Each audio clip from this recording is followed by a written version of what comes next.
تو میں یہ عرض کر رہا تھا کہ بانی دارالعلوم دیوبند نے یہ وصیت کیا تھا کہ اس مدرسے کو غریب مسلمانوں کے چندے سے چلائے. کیوں؟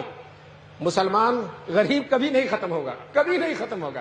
جب یہ نہیں ختم ہوگا تو جس مدرسے کو چلائے گا وہ بھی ختم نہیں ہوگا. مجھے ایک واقعہ سنا کر اپنی بات کو ختم کرنے کے قریب لے جانا ہے. پورا ہی نہیں ختم کر دینا ہے، ختم کرنے کے قریب لے جانا ہے. دارالعلوم دیوبند میں شیخ الحدیث تھے حضرت مولانا حسین احمد مدنی رحمۃ اللہ علیہ. انگریز ان سے ڈرتا تھا بہت زیادہ. پورے ملک میں جا کر انگریزوں کو للکار، ڈرتے نہیں تھے، شیر کی طرح دہاڑتے تھے. تو انگریزوں نے سوچا ان کو دارالعلوم دیوبند سے نکلوا دیا جائے. اگر یہ دارالعلوم دیوبند سے نکل جائیں گے تو ایک تو دارالعلوم دیوبند کا اسٹیج بہت بڑا اور دوسرے ان کی شخصیت بہت بڑی، دونوں مل کر بڑی طاقت ہو جاتی ہے اور ہمیں نقصان بہت ہوتا. کم سے کم ان کو دارالعلوم سے نکلوا دیا جائے تاکہ ان کی آواز میں وہ زور نہ رہے. کم سے کم دارالعلوم کے شیخ الحدیث تو نہیں رہیں گے.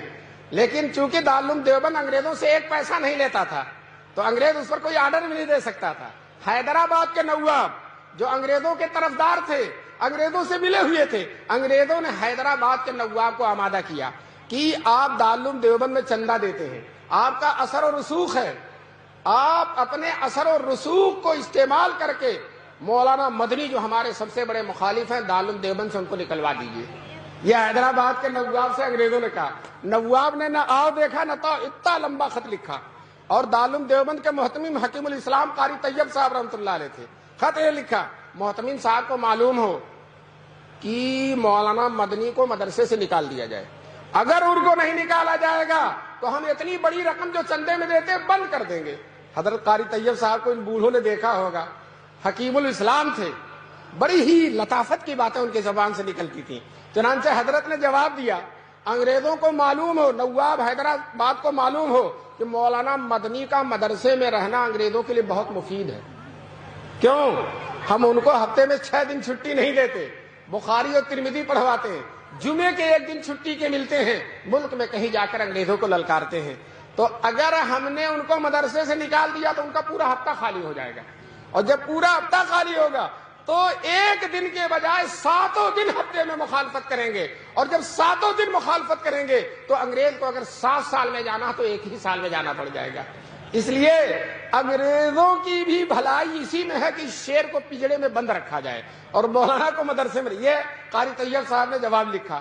کچھ دنوں کے بعد شیخ الاسلام حضرت مدنی کو معلوم ہوا تو دفتر اہتمام میں تشریف لائے. حضرت قاری طیب صاحب سے کہا، قاری صاحب میرے بارے میں کیا خط آیا اور آپ نے کیا جواب دیا؟ تو قاری صاحب نے کہا، خط حیدرآباد کا خط اور اپنا جواب شیخ مدنی کے سامنے رکھ دیا. حضرت مدنی نے سنجیدگی سے، وقار و تمکنت سے مطالعہ کر کے کہا، محتمم صاحب دوسرا خط لکھیے اور یہ لکھیے کہ نواب صاحب آپ نے دھمکی دی ہے کہ آئندہ چندہ بند کر دیں گے. ہم آپ سے کہتے ہیں کہ اب تک سال سے جتنا چندہ دیا آپ نے، سارے چندے کی فہرست بھیج دیجئے، آپ کی ساری رقم واپس کر دی جائے گی. آئندہ دینا تو دور کی بات ہے، آپ کی ساری رقم واپس کر دی جائے گی. آپ سمجھتے ہیں مدرسہ آپ کے چندے سے چلتا؟ مدرسہ اللہ کی امانت ہے اور اللہ اس کو چلانے والے. علماء نے لکھا ہے کہ حضرت قاری صاحب کا جواب حکیمانہ تھا اور شیخ الاسلام کا جواب مجاہدانہ تھا. میں نے یہ واقعہ ایک جگہ سنایا، وہاں مولانا افضال صاحب جوہر قاسمی جو اسی اطراف کے رہنے والے تھے، جی وہ مجھ سے محبت فرماتے تھے. وہ کھڑے ہو گئے میری تقریر کے بعد اور کہا مولانا نے، وہ موجود تھے، کہا مولانا نے جو واقعہ سنایا وہ ہمارے ہی زمانے میں پیش آیا تھا، جب وہاں ہم پڑھتے تھے اسی زمانے میں پیش آیا تھا. دوستو دیکھیے اللہ تعالیٰ نے انہی کے ایک مخصوص شاگرد سے تائید کرا دی.